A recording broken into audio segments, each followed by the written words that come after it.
So you just got an offer on one of your properties in Upland. Super exciting stuff, right? You open the window and then you're met with their property being offered for your property, and that's not an UPX offer. And what's happening here? That's it? All we get is 2 addresses, huh? How do we know that we're getting a decent trade? Are we getting ripped off? And what if I want to place an offer on another property? How do we do that in a way that's actually going to get accepted and not come off like I'm a jerk? All of that and more in this video, so make sure to stay tuned. Hey there, John Henry here, ssftg. Welcome to the video. If this is your first time on the channel, welcome my friend. I hope to earn your like and subscription today. Property offers are an awesome thing to have in Upland. They allow us a way to trade without necessarily having the UPX to do it.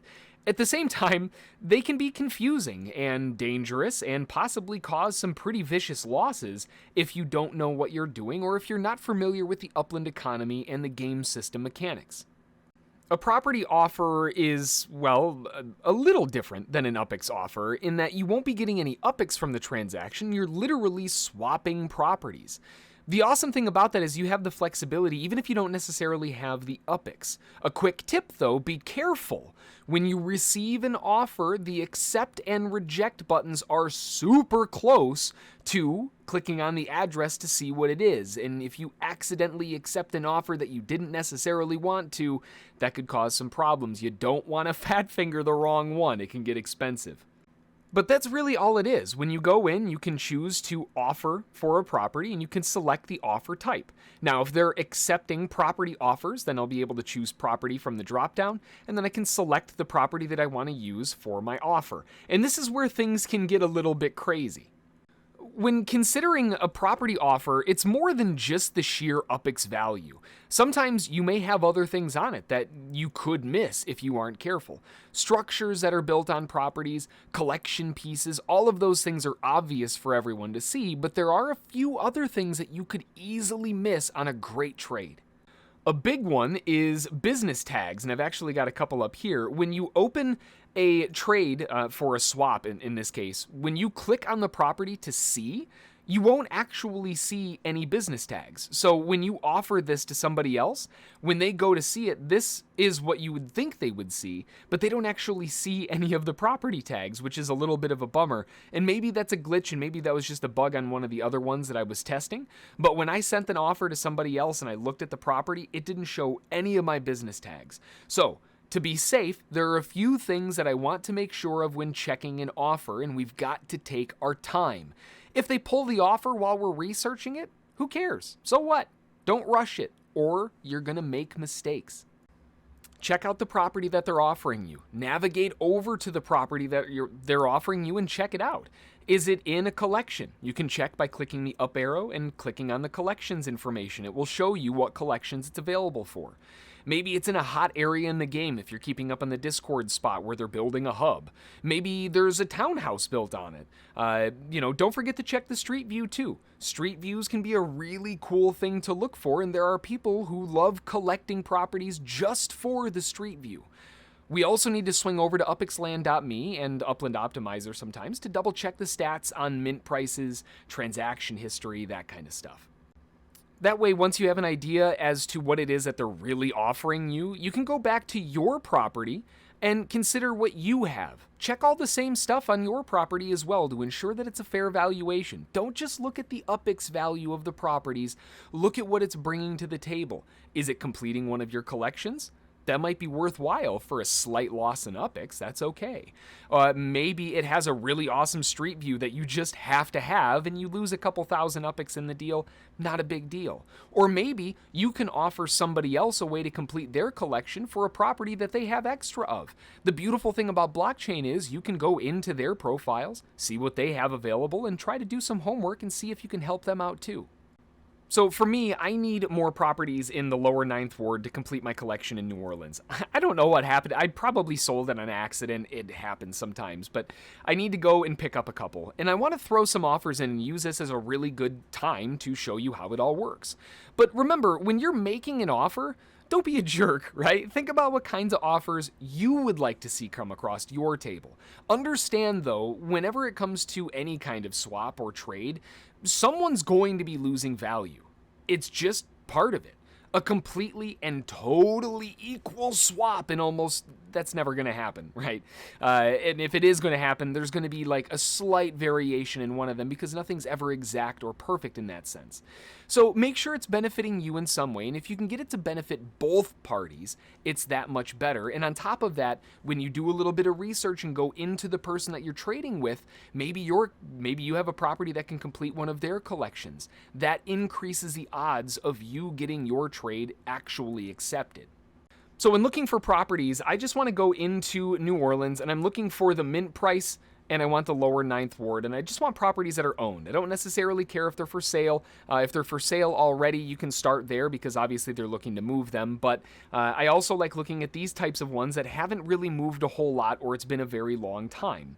What I mean by that is, over here, New Orleans in the lower 9th ward, this property was minted for $2,640, and the last price was $2,640. That means that this person was likely the person who minted this property.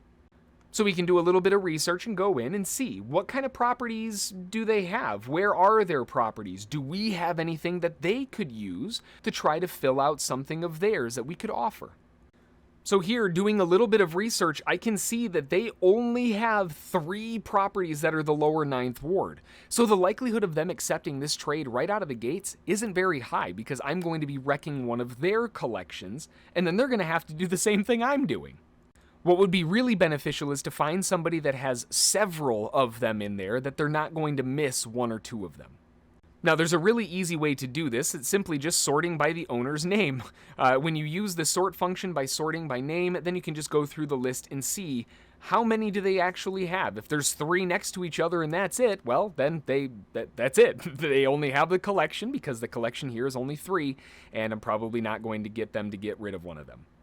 So here's a really good example. This Miss Rainio, I probably just absolutely annihilated that one, but they've got 1, 2, 3, 4, 5 properties. This, I've got a much better shot at getting an offer in, and if you'll notice, these are also base mint. So we've got a good shot. Let's see if we can navigate to one of these and put an offer in.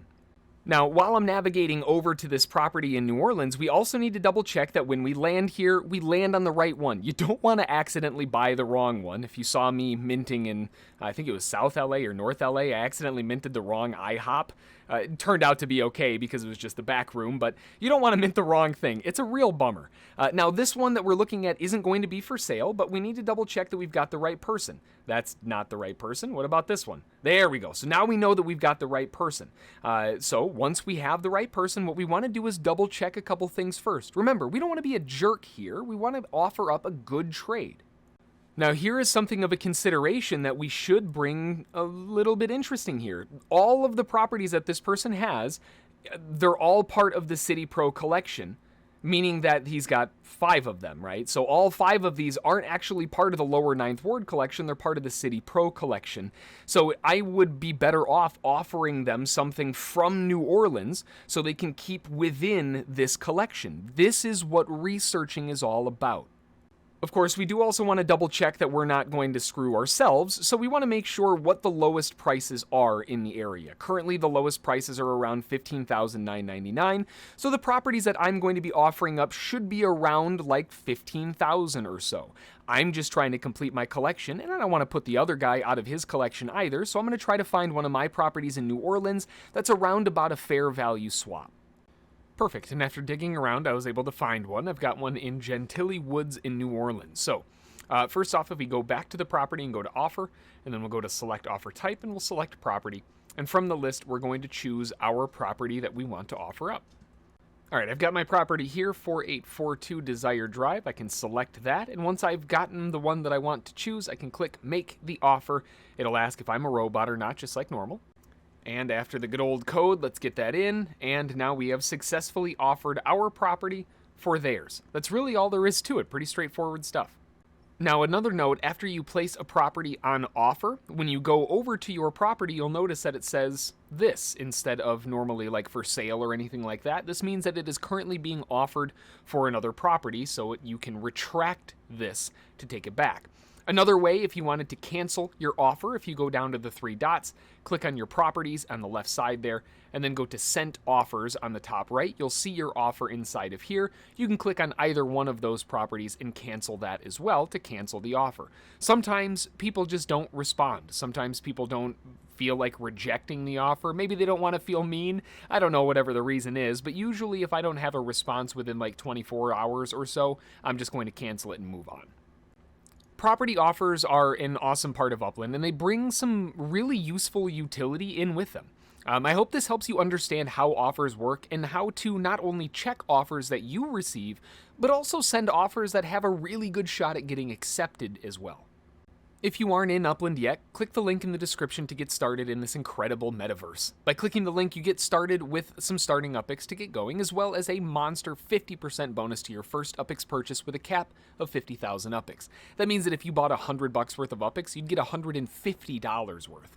On top of that, my ssftg crew that registered with my link and picked up some UPIX along the way, you have access to our USP list as well, where we sell properties for 20% or more below what I paid for them to really get you going on a strong foothold.